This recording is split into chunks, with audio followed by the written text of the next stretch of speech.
أعوذ بالله من الشيطان الرجيم. هل أتى على الإنسان حين من الدهر لم يكن شيئا مذكورا إنا خلقنا الإنسان من نطفة أمشاج نبتليه فجعلناه سميعا بصيرا إنا هديناه السبيل إما شاكرا وإما كفورا إنا أعتدنا للكافرين سلاسل وأغلالا وسعيرا إن الأبرار يشربون من كأس كان مزاجها كافورا عينا يشرب بها عباد الله يفجرونها تفجيرا يوفون بالنذر ويخافون يوما كان شره مستطيرا ويطعمون الطعام على حبه مسكينا ويتيما وأسيرا إنما نطعمكم لوجه الله لا نريد منكم جزاء ولا شكورا إنا نخاف من ربنا يوما عبوسا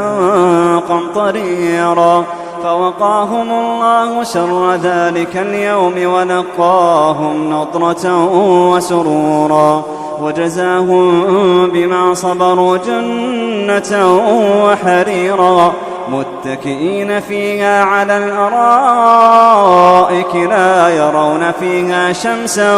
ولا زمهريرا ودانية عليهم ظلالها وذللت قطوفها تذليلا ويطاف عليهم بآنية من فضة وأكواب كانت قوارير من فضة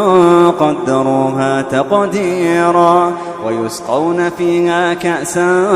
كان مزاجها زنجبيلا عينا فيها تسمى سلسبيلا ويطوف عليهم ولدان مخلدون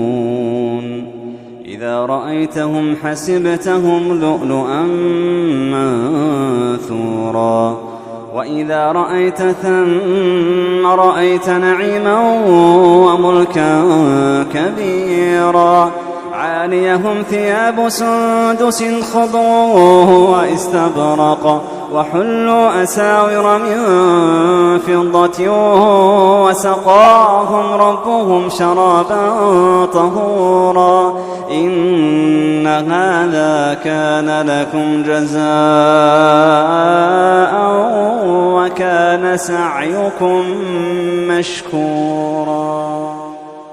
إنا نحن نزلنا عليك القرآن تنزيلا فاصبر لحكم ربك ولا تطع منهم آثما أو كفورا واذكر اسم ربك بكرة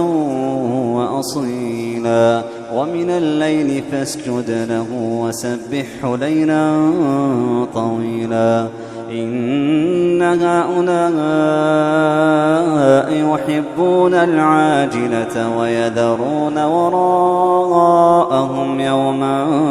ثقيلا نحن خلقناهم وشددنا أسرهم وإذا شئنا بدلنا أمثالهم تبديلا إن هذه تذكرة فمن شاء اتخذ إلى ربه سبيلا وما تشاءون إلا أن يشاء الله إن الله كان عليما حكيما يدخل من يشاء